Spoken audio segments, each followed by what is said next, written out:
नमस्कार दोस्तों, आज का हमारा टॉपिक है हैगलन्स डिफॉर्मिटी।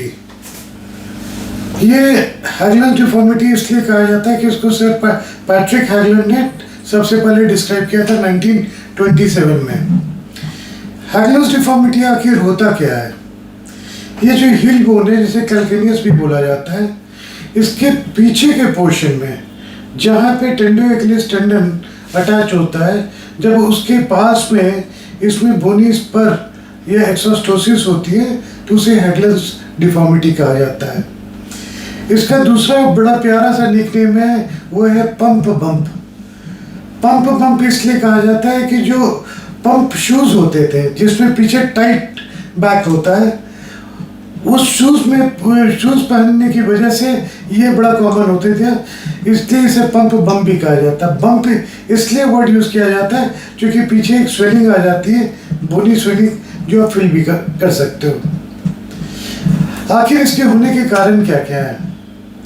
सबसे कॉमन कारण है इसका टाइट शूज, जिसमें पीछे के साइड में कोई भी फोम या पैडिंग ना हो और ये आपके लेदर का यहाँ पे भीतर वो पुश कर रहा हो, प्रेस कर रहा हो। That is one of the commonest cause. Second common cause होता है एथलीट्स में, जो अचानक अपनी, स्पेशली रनर्स में, जो अचानक अपनी रनिंग बढ़ा देते हैं बिना कंडीशनिंग या वार्म अप के। जैसे कोई हफ्ते में 3 दिन अगर रनिंग कर रहा है, उसने अचानक देखा कि फ्री टाइम में और ऑल द 6 डेज उसने रनिंग शुरू कर दी, या मान लीजिए 3 किलोमीटर दौड़ रहा है, अचानक उसने 5 या 6 किलोमीटर दौड़ना शुरू कर दिया। ये तो सबसे कॉमन कॉज है। तीसरा जो पाया गया है कि ये जेनेटिकली इनहेरिटेड भी होता है। जेनेटिकली इनहेरिटेड का मतलब कि आपको फैमिली हिस्ट्री मिलेगी, घर में और मेंबर्स को भी ये होता है। चौथा, ये जो आर्च है पैर का, ये जो आर्च है, जब ये हाई आर्च होता है तो उसमें भी ये बड़े कॉमनली पाया जाता है। बस ये जिसकी गेट की प्रॉब्लम हो, गेट इज वॉकिंग की प्रॉब्लम हो, गेट डिफॉर्मिटीज हो, तो उसमें भी ये पाया जाता है। तो टाइट शूज हो गया, एक्सेसिव एक्टिविटी हो गई, फैमिलियल या हेरिडिटरी हो गई, हाई आर्च हो गया और गेट डिफॉर्मिटी हो गई। ये मिडिल एज में भी काफ़ी कॉमन पाया जाता है, स्पेशली फीमेल्स में। फीमेल्स में ये मेल से ज़्यादा कॉमन होता है। आखिर इसके सिम्टम क्या क्या होते हैं? सबसे कॉमन सिम्टम होता है पेन, हील पेन। यूजुअली अगर हैगलन्स डिफॉर्मिटी हम बोलते हैं तो ये हील पेन और बम्प, ये दोनों पैरों में मिलना चाहिए। ये एक पैर में कम होता है और ये पेन स्पेशली आफ्टर रेस्ट ज़्यादा होता है या एक्सेसिव एक्टिविटीज़ के बाद जो है ये ज़्यादा हो जाता है। जो हाई हील सैंडल्स पहनते हैं उनमें भी ये बड़ा कॉमन पाया जाता है। दूसरा सिम्टम होता है यहाँ पे बम्प होगा या स्वेलिंग होगी। जो बोनी प्रोट्यूबरेंस है वो आप फील कर सकते हैं स्किन के थ्रू। जब कभी ये स्किन को इरिटेट करता है तो यहाँ पे स्किन डिस्कलरेशन भी हो जाता है। इसी का एक आगे पार्ट आता है जिसे हैगलन सिंड्रोम कहा जाता है। ये जो बोन बड़ा होता है, जो एक्सोस्टोसिस होती है, वो बर्सा को भी इरिटेट करना शुरू कर देती है, जिससे रेट्रोकैल्केनियल बर्साइटिस भी हो जाता है।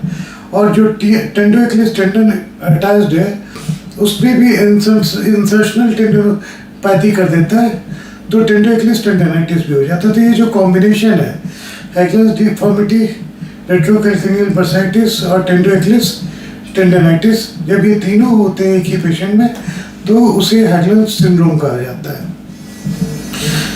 ये तो हो गई सिम्टम की बात। इसकी डायग्नोसिस कैसे बनती है? इसकी डायग्नोसिस यूजुअली क्लिनिकल होती है। पेशेंट आएगा हील पेन की कंप्लेन लेके, यहाँ बम्प आप फील कर सकते हो, स्वेलिंग दिखेगी, टेंडरनेस होगा और कई बार स्किन डिस्कलरेशन भी होगा।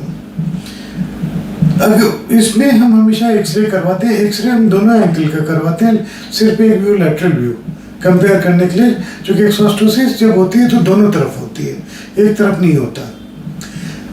MRI रिजर्व्ड इन्वेस्टिगेशन है, ये उन लोगों में करते हैं जिनमें कंजर्वेटिव ट्रीटमेंट फेल कर गया रहता है और हम सर्जरी के बारे में प्लान कर रहे हैं। इसका ट्रीटमेंट क्या होता है? इसका ट्रीटमेंट तो सबसे पहला तो ये होता है कि शू वियर हम चेंज करवाते हैं। एक और बहुत ही कि इंटरेस्टिंग चीज़ नहीं बतलाई मैंने, जो फ्लैट शूज़ पहनना शुरू करते हैं, स्पेशली जो हाई हील पहनते हैं उससे अचानक फ्लैट्स में आते हैं, तो ये जो पोर्शन है, जो हील का पोर्शन है, ये यहाँ पे इरिटेट होना शुरू हो जाता है फ्लैट शूज़ में, जिसकी वजह से पेन आनी शुरू हो जाती है। ये बड़ा कॉमन होता है। तो जो शूज़ होता है, शूज़ आपका एक प्रॉपर होना चाहिए, स्पेशली इसमें जो ऑर्थोपेडिक शूज़ होता है, यानी आधा इंच से लेकर पौना या 1 इंच तक हील होना चाहिए। पीछे के साइड में शूज़ में कुशनिंग होनी चाहिए, सॉफ्ट होना चाहिए। आगे से ये ब्रॉड होना चाहिए, नैरो नहीं होना चाहिए। तो ये शू वेयर बहुत ही इंपॉर्टेंट होता है। दूसरा रेस्ट का मतलब है कि जो अगर आप ज़्यादा रनिंग कर रहे हैं, स्क्वाटिंग में भी एक बहुत कॉमन होता है, जो जिम जाके बहुत ज़्यादा स्क्वाटिंग करने लगते हैं, तो वो सारी एक्टिविटी नहीं छोड़ने के लिए हम बोलते हैं for the time being. Ice pack, चूँकि इन्फ्लामेशन हो जाता है तो वहाँ पे आइस पैक लगाने से काफ़ी आराम मिलता है पेशेंट्स को। कई बार अगर शू वेयर चेंज करने पे भी नहीं होता तो हम भीतर जो है शू इंसर्ट या ऑर्थोसिस देते हैं, जैसे हील कप्स आते हैं या हील लिफ्ट्स आते हैं, वो हम बोलते हैं शू के अंदर डाल लो।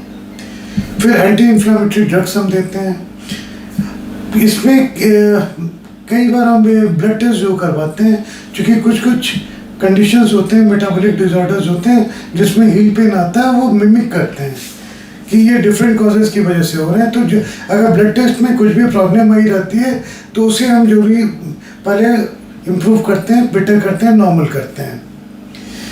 तो शू वेयर चेंज हो गया, नंबर 1। नंबर 2, एक्सेसिव एक्टिविटी को प्रिवेंट करना हो गया, एंटी इन्फ्लामेटरी ड्रग्स हो गया, और कोई मेटाबॉलिक डिसऑर्डर हो गया तो उसे हमने ट्रीटमेंट कर दिया। यूजुअली इतने से ये कंडीशन इम्प्रूव करना शुरू कर जाता है। टाइम पीरियड लंबा लगता है, इसमें जल्दबाजी में मत आइएगा। ये सारी प्रॉब्लम्स मिनिमम 3 से 4 महीने लगता है ठीक होने में। ये नहीं होता है कि आपने ट्रीटमेंट शुरू किया और 1 हफ्ते में वापस आपको रनिंग में जाना है, आप सिर्फ 1 हफ्ते का टाइम दो, ये नहीं होता।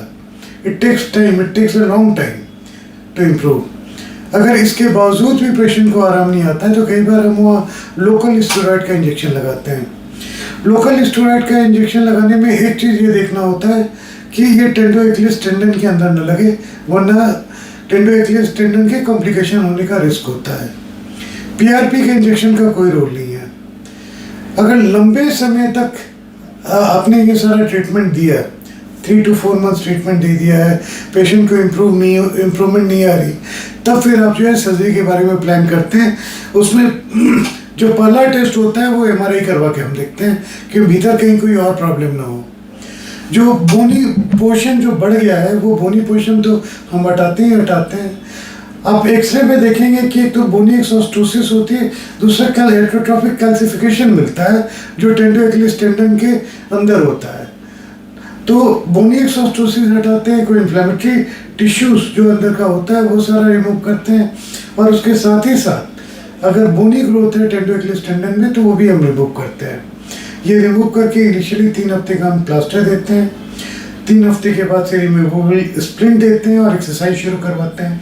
ठीक होने में ऑपरेशन के बाद भी 3 से 4 महीने लग ही जाते हैं।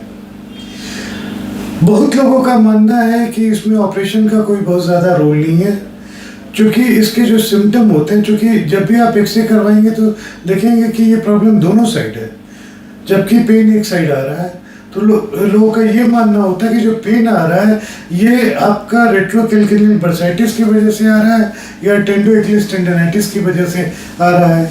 जब आप रेस्ट देंगे, ये सारी ट्रीटमेंट देंगे, NSAIDs देंगे, तो ये सब कुछ रिकवर करना शुरू कर देगा।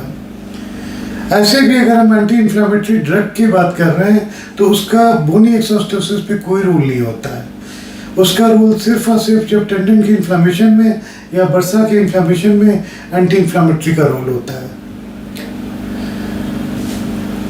वैसे ही इसको प्रिवेंट करने के लिए क्या करेंगे? प्रिवेंट करने के लिए सबसे पहला ज़रूरी है कि हम ना ज़्यादा हाई हील पहनेंगे, ना फ्लैट शूज़ पहनेंगे। हम एक नॉर्मल शूज़ जिसमें आधा से पौना इंच या 1 इंच तक हील हो, आगे से चौड़ा हो, पीछे कुशनिंग हो, शूज़ पहनेंगे। प्रॉपर वार्म अप करेंगे, एक्सरसाइज शुरू करने के पहले से अचानक एक्सरसाइज को स्टेप अप नहीं करेंगे, ग्रेजुअली एक्सरसाइज को बढ़ाते जाएंगे, डेली इंक्रीमेंट या वीकली इंक्रीमेंट करेंगे। जब ये सारी चीज़ें करते हैं तो हम इसे प्रिवेंट करते हैं कि ये कंडीशन ना हो। जब भी कोई प्रॉब्लम हो इस तरह की सेल्फ ट्रीटमेंट नहीं करें, हमेशा किसी डॉक्टर को जाकर दिखाएं, प्रॉपर डायग्नोसिस बनवाएं या प्रॉपर ट्रीटमेंट लें। चूँकि जब ये क्रोनिक हो जाता है तो पाया गया कि जब जो रेट्रोकैल्कुलर बर्साइटिस होता है उसको वॉल थिकन्ड हो जाता है। जब पेन जैसे ही शुरू हो इमीडिएट डॉक्टर को जाके दिखा के ट्रीटमेंट शुरू करवाना चाहिए। अगर उसके बीच में भी आप ज़बरदस्ती एक्सरसाइज करते रहते हैं तो जब वो बरसा की वॉल थिकन्ड हो जाती है तो दर्द उसका जाते जाते बहुत ही वक्त ले जाता है। कई बार सारे ट्रीटमेंट इवन ऑपरेशन के बाद भी दर्द परसिस्ट करता है। इसीलिए हमेशा मैं एडवाइस देता हूँ, be healthy and consult A doctor whenever you face any problem, any disease. खुद गूगल पढ़ के अपना इलाज करने की कोशिश ना करें, खुद किसी केमिस्ट शॉप पे जाके दवा लेके अपना इलाज करने की कोशिश ना करें, शो टू ए डॉक्टर। आज यहीं पे हम खत्म करते हैं, अगली बार फिर हम मिलेंगे एक नए टॉपिक के साथ। नमस्कार।